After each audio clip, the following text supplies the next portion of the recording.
तेरा 7 जन्मों जन्म का। बनारस घाट के किनारे पर बैठा एक लड़का जो कि बहुत खामोशी से शाम के सूरज को डूबते हुए देख रहा था।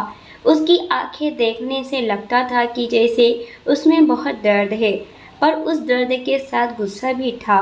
वो वहाँ काफ़ी देर से बैठा था तो एक नाव वाले ने उससे पूछा, अरे बेटा, आज सवारी नहीं करोगे क्या? उस लड़के ने नाव वाले की आवाज़ सुन उसकी तरफ देखा और सर हिलाकर बस हाँ कह दिया, बिना किसी एक्सप्रेशन के। और फिर वो धीरे से उठ के उसकी नाव में चढ़ गया। नाव वाला भी अपनी पतवार चलाने लगा। वो लड़का उस नाव में खामोशी से लेटा हुआ था और आंखों को बंद कर न जाने क्या सोचे जा रहा था। कुछ वक्त तक ऐसे ही नाव में घूमते रहने के बाद उसने नाव वाले को हाथ से इशारा किया कि वो नाव वापस से किनारे पर लगा दे। उसने भी उसके इशारे के कहे मुताबिक नाव किनारे पर लगा दी। वो उतरा और उसे पैसे देकर आगे बढ़ गया। घाट से निकलकर वो सीधा मंदिर के रास्ते की तरफ बढ़ गया था। उस रास्ते पर जैसे जैसे वो बढ़ता जा रहा था, उसके कानों में शाम की आरती की और घंटियों की आवाज़ सुनाई दे रही थी और साथ में बढ़ती ही जा रही थी। वो चढ़ाई चढ़ के ऊपर आया और खड़ा होकर कुछ वक्त तक मंदिर की ओर देखता रहा और फिर एक नज़र डालकर वो वहाँ से चल दिया।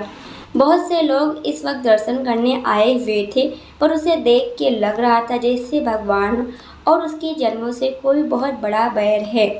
वो ना किसी मंदिर में गया और ना ही किसी मंदिर के सामने हाथ जोड़ा। वो सब देखकर वो बाहर आया और गाड़ी जहाँ उसने पार्क की थी, उसने वहाँ आके अपनी गाड़ी ली और चल दिया अपने मंजिल पर। वैसे शाम के वक्त बनारस के सड़कों का मज़ा ही कुछ और होता है। यहाँ की सड़कों पर आपको भीड़ मिलेगी, पर जब आप वहाँ की भीड़ भरी सड़कों का आनंद लेंगे तो आपको पता चलेगा कि आखिर बनारस है क्या चीज़। अधीर सिंह राठौर जयपुर का रहने वाला है। इन्हीं सबको देखता हुआ गाड़ी चला रहा था कि तभी उसके फ़ोन की घंटी बजी। उसने फ़ोन देखा तो उस पर माँ सो हो रहा था। उसने फ़ोन को बगल वाली सीट पर ही रख दिया और चल दिया अपने घर की तरफ। उसने जाकर घर के बाहर की जगह पर गाड़ी पार्क की और अंदर चला गया। घर का गेट खोलकर घर के अंदर की लाइट ऑन की तो एक बार फिर उसका फ़ोन बज गया, पर इस बार उसने फ़ोन कट नहीं किया बल्कि उठा के बात करने लगा। हाँ प्रणाम। उसके इतना बोलते ही दूसरी तरफ से एक औरत की आवाज़ जो थोड़ी परेशान लग रही थी। अधीर, आप कैसे हैं? मेरा फ़ोन क्यों नहीं उठाया बच्चे? उनके ये बोलते ही अधीर ने कहा, माँ मैं ड्राइव कर रहा था इसलिए फ़ोन नहीं उठाया। सब ठीक है यहाँ। तो आप इस बार आ रहे हैं ना महाआरती में? उनके इतना पूछते ही अधीर ने फ़ोन कट कर दिया और एक मैसेज लिखकर भेज दिया, जिसे सुरभि देवी ने मिलते ही समझ लिया कि इस बार भी उसकी नाही है। ये थी अधीर की माताजी सुरभि देवी, जो कि जयपुर में अपने महल में ही रहती थी। वो इस महल में रहती तो थी, पर उनका दिल दिमाग दोनों अपने बेटे अधीर की तरफ ही रहता था।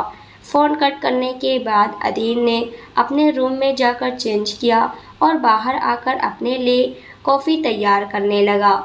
कॉफ़ी बनाकर वो कॉफ़ी मग लिए आकर हॉल में बनी खिड़की के पास खड़ा हो गया। सर्दी का मौसम था, पर उसने बस एक टी शर्ट और लोअर पहन रखा था। वो कॉफ़ी पी ही रहा था कि तभी उसका फ़ोन फिर से बजा। उसने देखा उसके मुंबई वाले ऑफिस से फ़ोन था।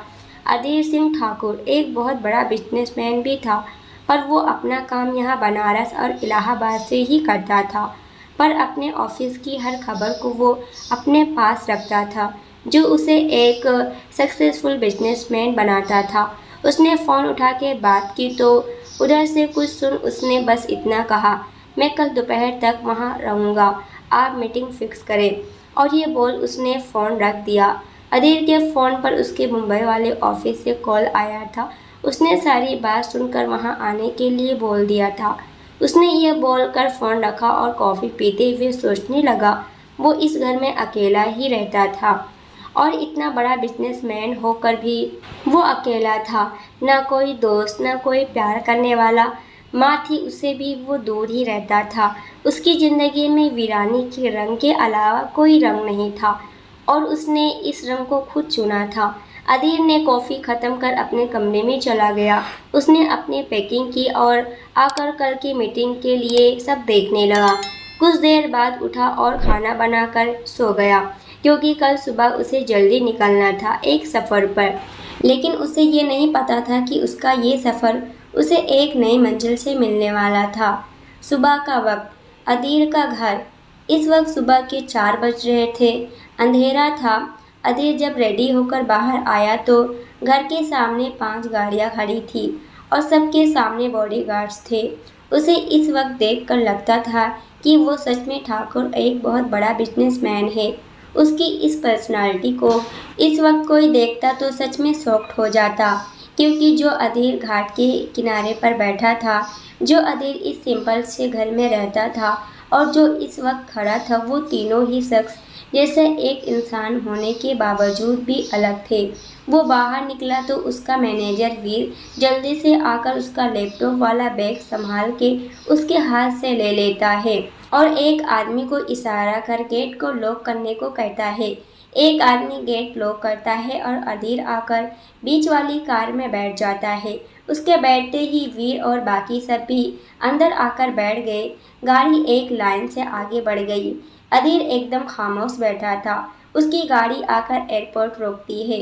अधीर का प्लेन वहाँ खड़ा था। वो गया, चेकिंग करा के उसमें बैठ गया अपने मैनेजर और बाकी गार्ड के साथ। जयपुर, दोपहर का वक्त। रेगिस्तान की रेत पर एक लड़की भागते हुए चली जा रही थी। उसने अपने बैग को एक हाथ से कस के पकड़ रखा था। तभी पीछे से उसकी एक दोस्त ने उसे आवाज़ लगाते हुए कहा, अरे अधीरा, जरा ठहर यार, मेरी तो जान ही निकल जाएगी। तू थोड़ा धीरे चल, नहीं तो मेरी सगाई से पहले ऊपर चली जाऊंगी। बस कर यार, अधीरा ने बिना पीछे मुड़े उससे कहा। यार कामाक्षी, जानती है ना आज मासी जी आ रही हैं घर, और दीदी ने कहा था जल्दी आने के लिए। अगर हम जल्दी नहीं पहुँचे तो उनकी डांट और तानों से हमें इस बार दीदी भी नहीं बचा पाएंगी, तो इसलिए घर पहुँचना बहुत ज़रूरी है। एक तो तेरी उस खटारा स्कूटी ने बीच रास्ते में धोखा दे दिया। जब उसकी ज़रूरत होती है तभी ऐसा होता है। जल्दी भाग। ये कहते हुए वो दोनों भागे जा रही थी। कामाक्षी ने लंबी लंबी सांसें लेते हुए उससे कहा, अगर आज तेरी माँ और पापा होते तो तुझे कोई नहीं डांटता, और अगर तेरे पिता होते तो तुझे मासी के तानों से बचा लेते और उनका मुंह हमेशा के लिए बंद कर देते। फिर वो तुझे कभी नाजायज़ नहीं बोलती। ये सुनते ही अधीरा के भागते हुए कदम रेत के एक टेले पर रुक गए। कामाक्षी का नाजायज कहना अधीरा को जैसे अंदर तक हिला गया था। अधीरा के भागते कदम रेत पर रुक गए। वो मुड़ के कामाक्षी को देखने लगी। कामाक्षी की भी जुबान एक का एक बंद हो चुकी थी। उसे एहसास हुआ कि वो बोलते बोलते वो बात बोल चुकी थी जो उसे बोलना नहीं चाहिए था। उसे अपनी गलती का एहसास हो चुका था। अधीरा के पास आते हुए उसने कहा, माफ़ कर दे यार, मेरे मुंह से गलती से निकल गया, सॉरी यार। ये कहते हुए कामाक्षी उसके पास आ गई थी। अधीरा वहाँ यूं ही रेत पर खड़ी थी। कामाक्षी ने उसका हाथ पकड़े हुए कहा, सॉरी यार, माफ़ कर दे, नहीं करूँगी ये गलती। पता नहीं कैसे ये सब मेरे मुंह से ऐसे निकल गया। सॉरी, माफ़ कर दे अधीरा। उसके ऐसे माफ़ी मांगने पर अधीरा ने एकदम से अपने चेहरे पर आए भाव को बदल दिया और उससे कहा, चल अब, नहीं तो सच में मासी हमें नहीं छोड़ने वाली। ये बोल वो कामाक्षी का हाथ पकड़ फिर एक बार रेत पर भागने लगी। वो लोग जल्दी से सड़क पर आए और एक बस को रोक कर उसमें चढ़ गए। दोपहर का वक्त, मुंबई। इधर अधीर अपने मुंबई पर स्थित ऑफिस में था। वो अपने ऑफिस के सारे स्टाफ के सामने खड़ा था। उसके चेहरे पर गुस्सा साफ झलक रहा था। उसने सब पर एक तीखी नज़र फेरी और उन्हें देखते हुए बोला, बहुत छुट्टी मना ली आप सब ने, अब काम करें। शायद मेरे यहाँ ना रहने का आप लोगों ने गलत मतलब निकाल लिया और फ़ायदा भी उठा लिया। अनुराग जी, वो पेपर ले आए जो मैंने आपसे लाने को कहा था। उसके ये बोलते ही एक बुढ़े से आदमी ने जल्दी से लाकर एक पेपर पकड़ा दिया उसे। अधीर ने उस पेपर को लेते हुए कहा, हाँ तो आप सबको पता होगा कि अधीर सिंह ठाकुर को अपने काम से बहुत प्यार है और उन लोगों की वो रिस्पेक्ट करता है जो उसके यहाँ ईमानदारी से काम करते हैं।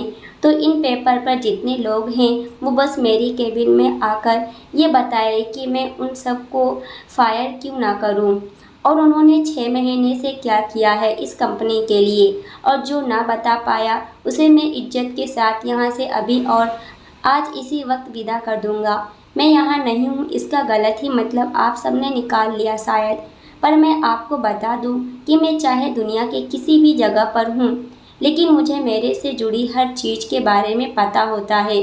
तो आइंदा जिन लोगों ने यह गलतफहमी अपने दिमाग में पाल रखा है उसे निकाल के फेंक दे और अब काम करे।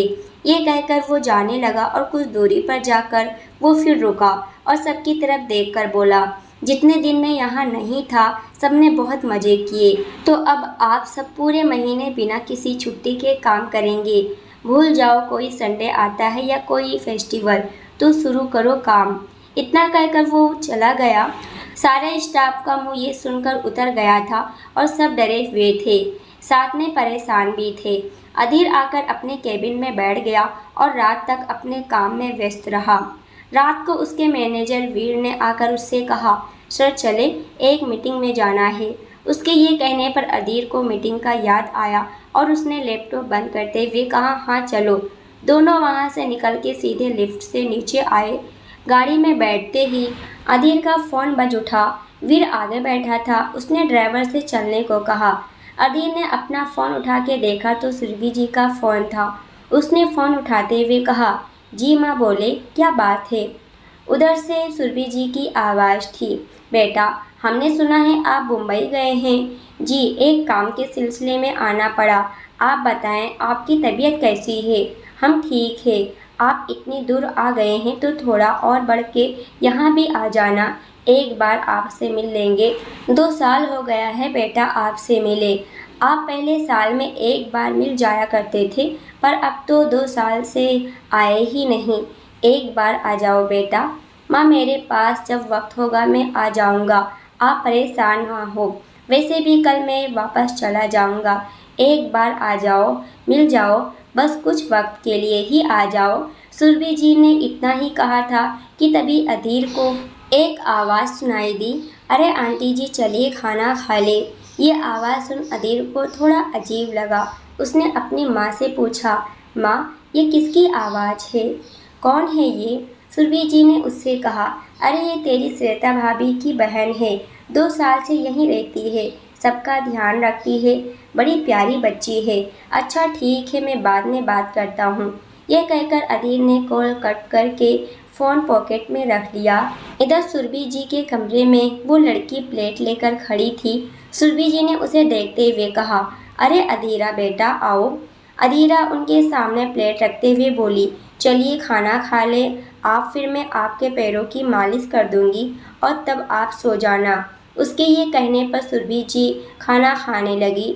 अधीरा उन्हें खाना खिलाकर उनके पैर में मालिश कर वो उन्हें सुला के बाहर आ गई उनके कमरे से। वो जा ही रही थी कि तभी उसके सामने एक लड़का आकर उसका रास्ता रोककर खड़ा हो गया। उसे देखते ही अधीरा ने अपना रास्ता बदल लिया, पर वो वापस उसके रास्ते में आ गया। यह देख अधीरा ने उससे कहा, राज जी हमारा रास्ता छोड़े। राज ने अपने कदम उसकी तरफ बढ़ाते हुए कहा, अरे मुझको भी बहुत भूख लग रही है, तुम मुझको भी अपने इस नाजुक हाथों से खाना खिला दे। सच में घनी तृप्ति मिलेगी मल्हारे को, मल्हारे पेट को भी। अधीरा ने अपने कदम पीछे खींचते हुए कहा, इतनी ही भूख लगी है तो रुके, अभी खिला देते हैं आपको। यह कहकर उसने दूर सामने जा रही एक औरत को जोर से आवाज़ दिया, अवनी दीदी जरा सुनिए। इतना कहते ही राज अधीरा से कुछ दूर खड़ा हो गया। अधीरा की आवाज़ सुन अवनी उसके पास आकर बोली, हाँ लाडो बोल क्या हो गया? अधीरा ने राज की तरफ देखते हुए कहा, अवनी दीदी आपके पति को बहुत भूख लगी है, ज़रा आप इनके लिए खाना मंगवा देंगी? हमें कुछ काम है तो हम अपने कमरे में जा रहे हैं। ये कहकर वो चली गई। अवनी ने राज की तरफ देखकर कहा, चले हम आपके लिए एक नौकर के हाथों खाना भिजवाते हैं। अवनी के ये कहने पर राज वहाँ से गुस्से में चला गया। अवनी राज की पत्नी थी, पर राज से उसके संबंध अच्छे नहीं थे। अधीरा जब से यहाँ आई थी, राज सिंह राठौर की गंदी नज़र उसी दिन से अधीरा पर थी, पर अधीरा कुछ न कुछ कर अपने आप को राज के रास्ते से दूर ही रखती और ना ही वो ज़्यादातर उसके सामने आती, पर राज उसके नज़दीक आने का कोई मौका नहीं छोड़ता था। अधीरा अपने कमरे में आकर दरवाज़ा अंदर से बंद कर चैन की सांस ली। उसने अपने साथ लाया एक नंबर अपने फ़ोन में फिट किया और उसे देखकर बोली, कल हम आपको सरप्राइज़ देंगे आंटी जी। ये कहते हुए वो मुस्कुरा दी। वो मुस्कुरा ही रही थी कि तभी उसके दरवाजे पर दस्तक हुई। उसने दरवाज़ा खोल के देखा तो उसकी बहन श्वेता एक प्लेट और पानी का गिलास लिए खड़ी थी। उसने जल्दी से प्लेट और पानी का गिलास उसके हाथों से लेते हुए कहा, दीदी क्या ज़रूरत थी आपको इतना चल के आने की? डॉक्टर ने आपको मना किया है ना कि इस हालत में ज़्यादा नहीं चलना फिरना, फिर क्यों आए आप? चलिए बैठिए। यह कहते हुए उसने श्वेता को वहीं अपने बिस्तर पर बैठा दिया। श्वेता अधीरा की मासी की बेटी थी और उम्र में वो अधीरा से बड़ी थी। वो 9 महीने की प्रेग्नेंट थी, पर उन्हें देखकर लगता नहीं था। काफ़ी कमज़ोर थी, इसलिए डॉक्टर ने उसे प्रॉपर रेस्ट और अच्छा खान पान बोला था। अधीरा उनका पूरा ख्याल रखती थी।